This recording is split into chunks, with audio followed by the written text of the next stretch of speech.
What if the smiling man behind the counter at your favorite roadside diner wasn't who you thought he was? What if the juicy burger sizzling on the grill wasn't beef at all? In a small Texas town where everyone knew each other's name and gossip was as common as the desert wind, there was one man who seemed untouchable, a chef, a neighbor, a pillar of the community. But behind the clink of spatulas and the smell of grilled meat was a horror no one could imagine. And when his carefully crafted life began to crumble, the darkness that lurked beneath the apron didn't just return. It came back, hungry. The man's name was Caleb Fenton. To locals, he was just Chef Caleb, the owner of Fenton's Grill, famous for its smoky flavor, generous portions, and a secret burger recipe that drew travelers off the highway. But Caleb wasn't famous for his cooking alone. People said he had a heart of gold. He'd comp meals for struggling families, quietly donate to the church, and hire folks who couldn't get jobs anywhere else. In a place where appearances were everything, Caleb's was spotless. But perfection has a way of hiding rot.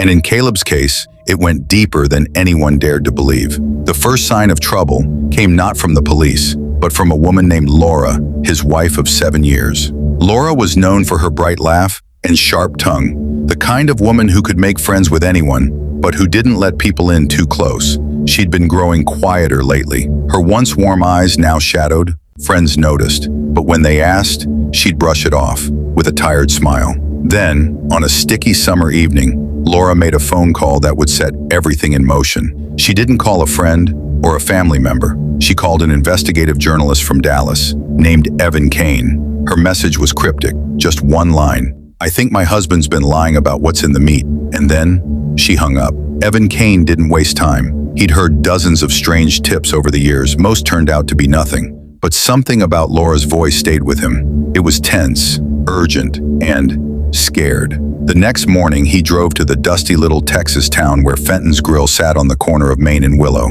Its red neon sign flickering in the heat. Caleb was behind the counter when Evan walked in, all smiles and small talk, moving with the easy rhythm of someone who'd been doing this for years. The grill hissed. The air smelled of smoked hickory and sizzling fat. Evan ordered a burger, mostly to watch Caleb work. The chef moved quickly, with precision. But Evan noticed something. A large steel freezer in the corner, padlocked, tight, odd, for a busy kitchen. Laura wasn't there. Evan asked one of the waitresses if she was around. The woman's eyes darted toward the office door, then back to him. "She's taking some time," she said quietly, before turning away. That night, Evan stayed at the only motel in town. He was going through his notes when there was a knock on the door. It was Laura. She stepped inside quickly, glancing over her shoulder before locking the door. "I don't have much time," she said, voice low. "He's not who you think he is. The burgers, the meat, Evan, I've seen things I can't explain without you thinking I'm crazy." Evan leaned forward. "Then make me understand. If you've made it this far, you already know. This story isn't just dark, it's unforgettable. So take a second, subscribe to Silent Justice, and turn on the bell, because the next twist might just change everything. And while you're here, like this video, if you believe the truth should never stay buried. Now, let's get back to the story. Because Caleb Fenton, he's just getting started." She hesitated, wringing her hands. "He has another freezer, not the one in the kitchen. This one's out back, in the shed. I found it unlocked once." "Evan, what I saw, it didn't look like animal meat." Before Evan could press further, Laura's phone buzzed. Her face went pale. "I have to go," she whispered. And just like that, she slipped out into the night. The next day, Evan decided to dig deeper. He posed as a health inspector to get a closer look inside the diner. The kitchen was spotless, almost too spotless. Everything had a place, and Caleb's eyes followed him closely as he inspected. But when Evan asked about the padlocked freezer, Caleb's smile tightened. "Old equipment," he said. "Broken. Don't use it anymore." Evan nodded, but his instincts screamed otherwise. That night, Evan parked across from the diner. Around midnight, he saw Caleb step out the back door, glance around, and head toward the shed. He carried something heavy, wrapped in black plastic. Evan grabbed his camera, snapping photos as Caleb unlocked the shed and disappeared inside. Minutes later, Caleb emerged, empty-handed. When Evan checked his camera later, one photo caught his attention. The way the light hit the black plastic, it looked like the shape of an arm. Meanwhile, Laura was wrestling with her own fears. She had tried to confront Caleb once before, about the strange meat deliveries that came after hours, but he had laughed it off. Now, she was sure, if she pushed him too hard, she might not walk away. But she couldn't unsee what she'd seen, and she couldn't unhear the whispers in town, the ones about missing drifters, hitchhikers who came through and never left. One evening, she went back to the shed while Caleb was out. Her hands shook as she lifted the freezer lid. Inside, wrapped in butcher paper, were rows of packages, each labeled with nothing but a date. She unwrapped one, her stomach churned. She didn't need a lab test to know. Evan, meanwhile, had been cross-referencing missing persons cases in the area. The number was higher than it should have been. Too many vanished without explanation. Most were transient, people no one in town knew well enough to miss. The more Evan dug, the more he realized Laura was in danger. He arranged to meet her in a park just outside town. She arrived late, visibly shaken. "I think he knows I've been talking to you," she said. "He's watching me more, checking my phone. I don't have much time left." Evan urged her to leave, but Laura shook her head. "I'm not leaving without proof. People need to know what he's done." Laura's resolve hardened after that night. She knew staying meant risking everything, but running would leave the truth buried forever. She began quietly collecting evidence, photos of the freezer contents, receipts from unlisted suppliers, even scraps of cloth she found near the shed. Evan, working separately, had already sent some of his photos to a contact in law enforcement. The reply came fast. "This is enough to open an investigation, but you need to be careful. If he catches wind, he'll disappear before we get him." The following week, Laura noticed a shift in Caleb's behavior. He was calmer, kinder even. He brought her flowers, cooked her favorite meals, but underneath the charm, his eyes were sharper, tracking her every move. Evan sensed the same thing. Watching from across the street, he saw Caleb spending more time near Laura, rarely letting her out of sight. It was as if Caleb knew something was coming and was preparing for it. One evening, Laura returned home to find the shed door slightly open. The lock was broken. Inside, the freezer was gone. In its place, a shallow pit in the dirt, the smell of bleach hanging heavy in the air. She felt a cold rush of dread. Later that night, Caleb confronted her.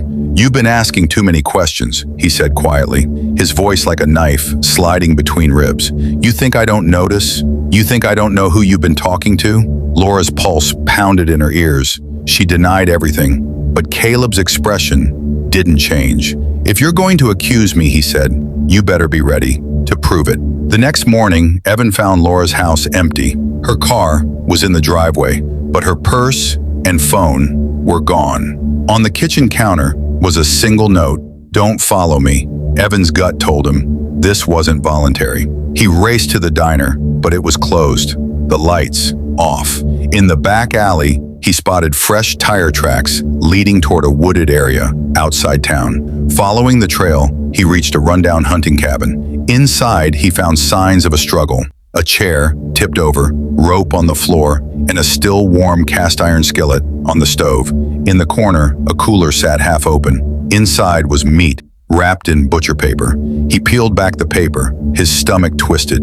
It wasn't beef. Law enforcement finally moved in that night, storming the cabin and arresting Caleb without incident. But Laura was nowhere to be found. Search teams combed the woods for days. All they recovered was a bracelet Evan recognized as hers, lying in the mud near the creek. During questioning, Caleb remained calm, even charming. He spoke about his recipes, his passion for unique flavors, his dislike for waste. When asked directly about Laura, he simply smiled and said, "Some things are meant to be savored privately." Forensic teams traced Caleb's past purchases, finding a long history of unregistered meat orders, cash transactions, and missing person overlaps. The evidence was damning, but without Laura's body, prosecutors knew they'd face challenges. Evan, however, refused to let the story die. He pieced together everything Laura had given him: the photos, the receipts, the cloth, the notes. His article hit national headlines,